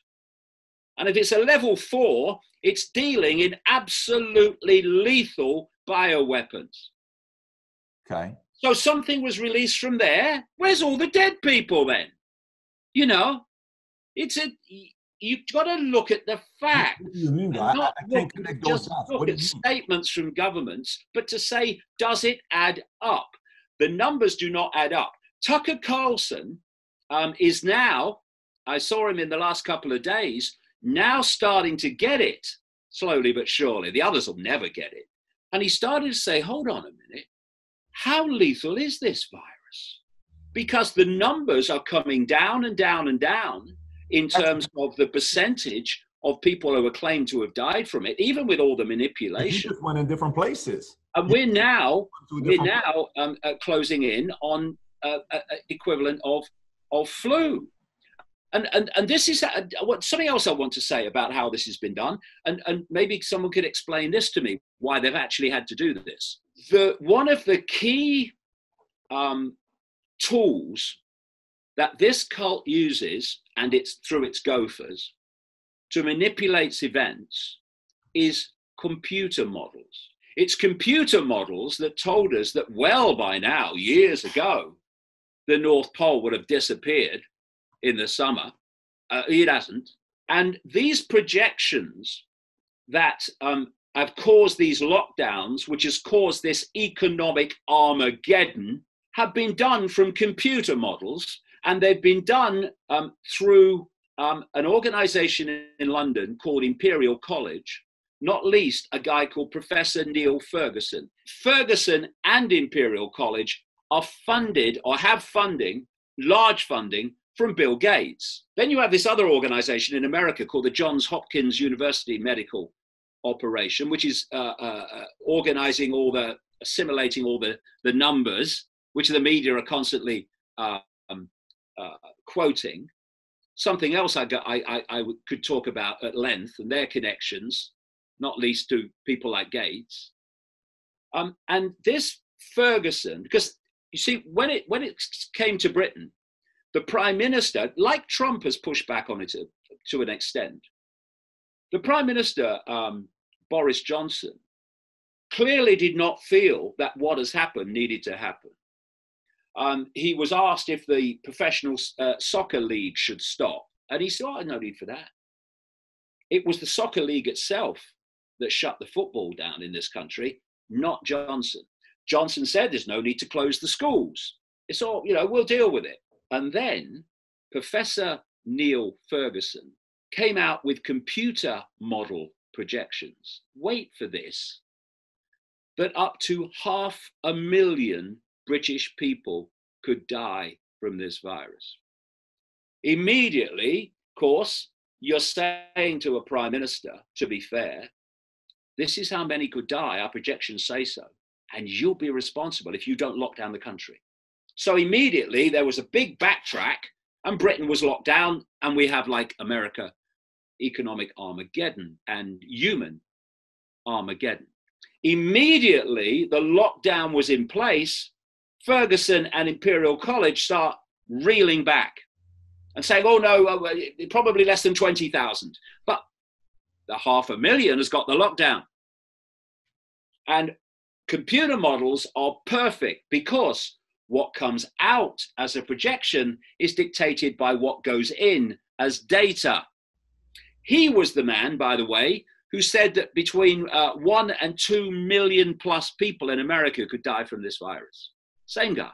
And there's a scam going on here. There's a scam of creating a massive manufactured problem that devastates and destroys the world economy and hurls billions of people into the lower reaches of this Hunger Games society. That's what's going on. And they don't need a virus for that. They just need the perception of one. So again, you just went to two different places, David. First, you said virus is not real. Then you went to Tucker Carlson is getting it because he's saying the fact that it's not as infectious as others are saying it is. Those are two different conversations. No, they're not. No, they're not. No, they absolutely are not. One is a lower or not score. No. Wait a minute. It's about perception. No, those are two different statements. I have to hold you accountable to that, though, David. You said this. We don't even know if it exists. Please, they're not two different statements. Just let me explain for a second. It's about perception.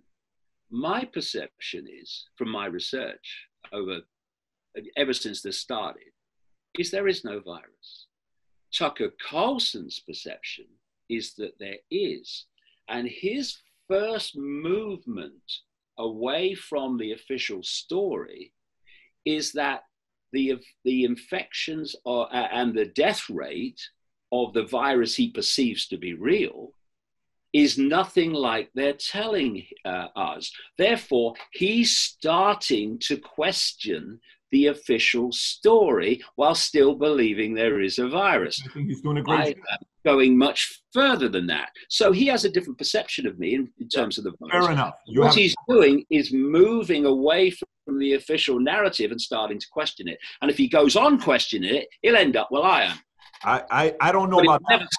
He'll never say so. I don't know about that part, because about the non-existent, that's a completely different conversation. Well, that's all right. Don't believe it then, mate. Again, as I've said all along in this chat, I'm not trying to get people to believe anything. I'm saying here's some information, make of it what you will. And by the way, let us not forget this. While this guy in a one-bedroom flat in England has done one interview, well, more than one interview, interviews on this subject, the mainstream media 24/7 in every single country is banging out, unquestioned, the official story that's given to them by the authorities, unquestioned, just banging it out, repeaters, propagandists. Page there. And yet someone having a different view is somehow outrageous. And yeah. Look at YouTube and Vimeo and Facebook. One guy in this little flat in England does an interview with Brian Rose on London Real, and it was like someone shouted fire. One guy, compared with the global media putting out the official story. Why? Because truth is far more powerful and lethal than lies. I don't, we're on the same page with the media. I don't think you're going to get any kind of dispute there, because I agree with that. We both know only a handful of people own a majority of the media worldwide, and we need more free platforms like YouTube. But you also know, if you're married to a woman and you got a wife, you can say, I love you a million times, and you say that one word. Once you say the wrong thing to your wife or your spouse, they're going to remember that one thing, not 1,000 times you said, I love you. Kids have this issue with their parents. I will never forget when I was 7 years old, you said this, but I took care of you the other 11 years, but that one time. So you said a lot of things that are things to really think about, but a couple things you say kind of takes it to a complete different direction. So let me go a different route. Now, still on the topic of 5G, I'm curious to know what you think about this here. The CEO of 5G, Huawei, stepped down yesterday. I don't know if you heard or not. The CEO of Huawei, he stepped down yesterday, Ren, and a new guy was replaced named Jinpu, which no one knows a lot about him. And a couple things happen here. This has to do a little bit with you. British intelligence is now saying that UK needs to reconsider their relationship with Huawei. And when they said this, British, you're from UK, stricter control of high tech and other industries. Huawei sent an open letter yesterday, which you ought to read. Yeah, I saw that.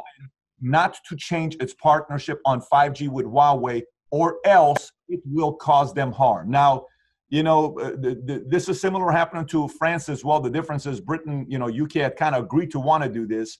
You know, I've never been too comfortable with Huawei. I've never trusted Huawei. I've never seen the intentions there. And my thoughts are different than yours, where you think 5G is helping coronavirus spread, which I'm not there at all. I'm more from the standpoint of China wants to be able to control, and their motivation was to control and gather data. And one of the ways to do it is to do this. What made it very interesting is the following. While they're negotiating with France on these ventilators, the medical equipment that China's making for France, China has said, if you want the medical equipment, you have to be willing to install Huawei 5G in France. And France is now backing out of it. So what are some of your thoughts with what's going on with Huawei and 5G? Not from coronavirus standpoint, just purely from Huawei 5G standpoint. Well, first of all, I keep coming back to this, but it's important. I'm not saying that 5G is causing the coronavirus, because I'm saying that there's no evidence scientifically that there is one. There's coronavirus, there's a big family of viruses, but I mean COVID-19. What I'm saying is 5G is incredibly destructive to the human body and the human mind because of its frequency power. By the way, just a very quick one. The American law enforcement and the Israeli law enforcement, and it'll be the same around the world when it gets there, use 5G frequencies to disperse crowds of protesters. Because what they do, they have these trucks and they fire this millimeter wave 5G frequency range frequency, and the skin is an antenna. This is well known by science. The skin is an antenna, it decodes frequencies. And what the skin does with these 5G frequencies from these military law enforcement trucks is they decode this frequency they bang out into a feeling that their skin is on fire. This is all in military documents, it's not speculation. And the people scatter because they want to get away from the frequency, so their skin doesn't feel like it's on fire. So that's one frequency part of the frequency band of 5G. The idea, when the skin and the sweat ducts, scientists have pointed out, are antenna that interact with 5G frequencies, that's not going to be damaging, is insane. And one of the things that 5G does is undermine the immune system. And therefore will open you up to a lot of other things. But what I'm saying about 5G and this alleged virus is that this extreme lung condition that some people seem to be getting, that is equivalent to oxygen deficit, this 60 gigahertz frequency of the 5G range would produce that. That's what I'm saying. My main point is not about 5G. It's about the fact that the virus death rate and case rate is being manipulated by A, the test, and B, the diagnosis of COVID-19 for everything that moves. So, you know, but what is happening? I talked about this smart grid, where everything is connected to a smart web. All your domestic appliances, your smart meters, eventually the human brain connected to AI. It's all connected to this grid called the smart grid. And it's what I've been calling for decades, the technological sub-reality they were in the process of creating. Now they're calling it the smart grid. And we're having smart cities and all this stuff going on. Now for this smart grid to function, it needs at least 5G levels of commutative power. And for the smart grid to encompass the entire planet, there has to be 5G on every inch of the planet. That's why the Musks and people are putting tens of thousands of satellites up, firing 5G at the Earth to cover the entirety of the Earth, because it's part of this technological sub-reality system to be run by the technocrats controlling the Hunger Games society. And you know how many people around the world are sitting at home because their business is considered non-essential, and people who go out are picked up by the police and fined, sometimes even jailed, for being out of their homes at the wrong time or in the wrong place. But what is considered essential business and work is banging out worldwide, and the evidence for this is overwhelming from people who've said, oh, no, another 5G towers are going up around my house. Somebody says it in this country, in that country, in that country. It's overwhelming. And I know, because it's happening around me, is that while people are under lockdown, house arrest, and there's no possibility, at least unless people challenge authority, of protest, 5G is being rapidly rolled out all over the Western world and beyond. By the end of this, they will have this 5G communicative system with more and more satellites going up, getting closer and closer to what they want to run this smart grid, which will include controlling the human brain via AI connection. So whether it's Huawei or some other company, in the end, as you go back, you'll find they're controlled by the same force ultimately, which is driving this whole smart grid. And what you get, I said that the cult has no borders, but it wants to maintain an illusion of borders and an illusion of competition, to maintain the illusion that there is no force that's behind all of it. So these things between China and America and all these things, yes, on one level they're happening, but get to the cult level of both countries, they're both on the same team, driving the world in the same direction. And that same team, are you going back to the whole New World Order and Illuminati, all of that when you say the same team? Yeah, they're all names for different aspects of the same web, yes, and different aspects of and specializations within the web. Yes, they're all connected. So who would you say is the most powerful family right now in the world? Any names today that you would say are the most powerful? If you're saying there's a, you know, somebody behind closed doors that's moving everything like a puppeteer, who are the most powerful people in the world? Well, if you look through the history of this, the Rothschilds have been massively, massively at the heart of this. So have the Rockefellers. But if you go deep, deep, deep into the web to those secret societies around the spider, they won't be on public display, mate. They won't be on public display.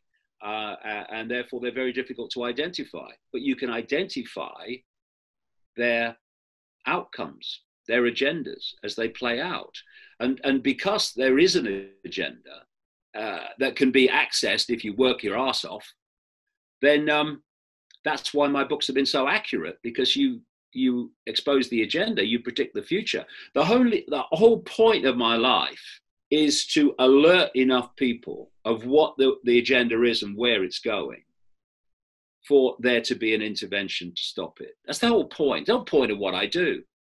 I mean, you know, I could do other things with my life, but I get up at 4 or 5 o'clock in the morning, I work all day till I go to bed, and I do that 7 days a week, because I'm just coming up now, you mentioned earlier, April the 29th, to my 68th birthday.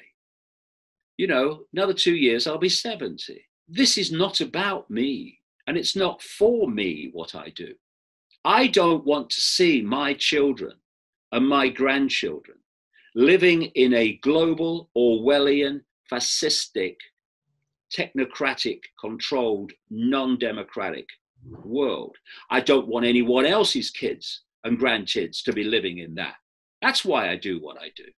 And what's in it for me? Oh, he makes lots of money. Oh, really? So why do I live in a 1-bedroom bloody flat, and have done since 2001?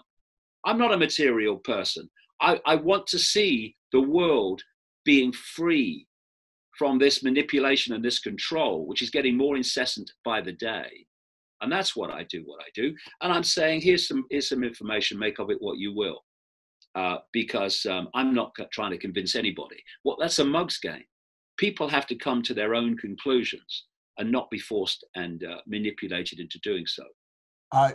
David, have you ever read the book Dianetics by L. Ron Hubbard? Yeah, a long time ago. What Yeah. do you think about it? Well, I think that, L. Ron Hubbard, of course, was in naval intelligence, as I recall. I think the whole Scientology thing is an aspect of this cult. Same with some of these other religions, like Jehovah's Witnesses and stuff. And because all these groups are compartmentalized, the vast majority of people in them will have no idea that they're part of this web, but at the core will, and that's how it works. Who do you trust? Who do you trust today? Who does David Icke trust today? I trust my own instincts, my own intuition, based on factual support. I trust my family because they have shown themselves to be extraordinarily loyal and genuine. And I trust other people who have shown themselves over a period of time, a considerable period of time, to be trustworthy and to care about what they're doing and to be committed to it. And other than that, my jury's out until until it's shown to me otherwise. You know what part was impressive? I'm going to go to the last part here and we'll wrap up, is the fact that you and your first wife, Linda, were married for 29 years. And there was a scene of you guys talking and you're still friends, even though it didn't work out, you're still friends. And your relationship, that said a lot about if somebody's been with you for 29 years and she's still, even after that. Well, we were together, married for 29 years, but we're still together. She's a great friend and support, lives just down the road. Very interesting, by the way. 10-minute walk away. All these years later, I met Linda for the first time at a dance hall when I was a professional footballer, a really young one. And that would have been in 1971. We met. We married within a matter of literally a few months with no money. And she's still my mate. So, you know, relationships may change their nature, but love never dies. That's a whole different topic, but I just wanted to bring that up. That was impressive. David, I'm going to give you names and tell me the first word that comes to your mind. It's called speed round. I'll give you a name. Tell me the first thing that comes to your mind. All right. Okay. Tedros Adhanom. I don't get that one. Tedros. He is the director of World Health Organization. Oh, Tedros. Gates' mouth. Bill Gates. Psychopath. Elon Musk. Psychopath. President Trump. Someone who doesn't really understand what's going on around him, has certain instincts which are pushed back by those around him who are controlling events, and owned 100% by Israel. Boris Johnson. Bewildered, allowed himself to be bounced into this by the dark suits. Winston Churchill. Not what he appeared to be. Xi Jinping. Who's that? Xi Jinping, the leader of China. Oh, the present guy. Yes. A cult operative to his DNA. Anthony Fauci. Gates' mouthpiece. Gates' mouthpiece. Andrew Kaufman. Genuine man trying to do genuine things. Princess Diana. Died because of what she knew. Alex Jones. Someone who's done his best for a long time to alert a lot of people. Don't agree with everything he says. Don't agree with everything he does. But he's made a contribution to a lot of people waking up. Queen Elizabeth. Bloodline of the cult. And the idea that we have a head of state chosen by bloodline in 2020 is hysterically ludicrous. John Robinson. Who's that? Okay, it's fine. John Lear. Read a lot of his stuff a long time ago. I think he knows a lot about hidden technology and all that side of things. But it was back in the 90s I read his stuff. Gary Allen. Jerry Allen? Gary Allen. Gary Allen. Oh, Gary Allen. Oh, yeah. I read his books a long time ago. And I think he had a lot of correct things to say. Richard Hoagland. Richard Hoagland. Yes. He's the space NASA man. I've not heard about Richard for a long time and what's happened to him. But yeah, he's got some interesting things to say. Don't agree with all of them. Jim Marrs. Lovely guy. A good old boy who saw that the world was not like he was told it was, and did a lot of great work from the Kennedy assassination onwards. Stephen Greer. Wouldn't trust him to tell me the time in a room full of clocks. Wow. Bob Hope. If people knew the real Bob Hope, they would be staggered. Involved in mind control programs and abuse of women. Kissinger. One of the most evil people ever to have drawn breath in my lifetime on this planet. David Icke, thank you for being you and telling us your story and spending nearly 3 hours with us. Some of the topics a little bit uncomfortable, but you were willing to talk about it, and I appreciate you doing that. And we're going to put the links below of everybody that can go to your website for the stories that you were talking about. If you could kindly send us the specific links, we'll send them there. And again, appreciate you for taking time to come in and being a guest on Valuetainment. Been a real pleasure, mate. It's been a real hoot. Thank you very much. See ya. Take care. Bye-bye. This interview almost didn't happen, but it happened because we got thousands of comments and messages from people saying, Patrick, can you get him on? And we were. I want to hear your thoughts, by the way, on what you took away from this. Obviously, at this point, many comments have been going on.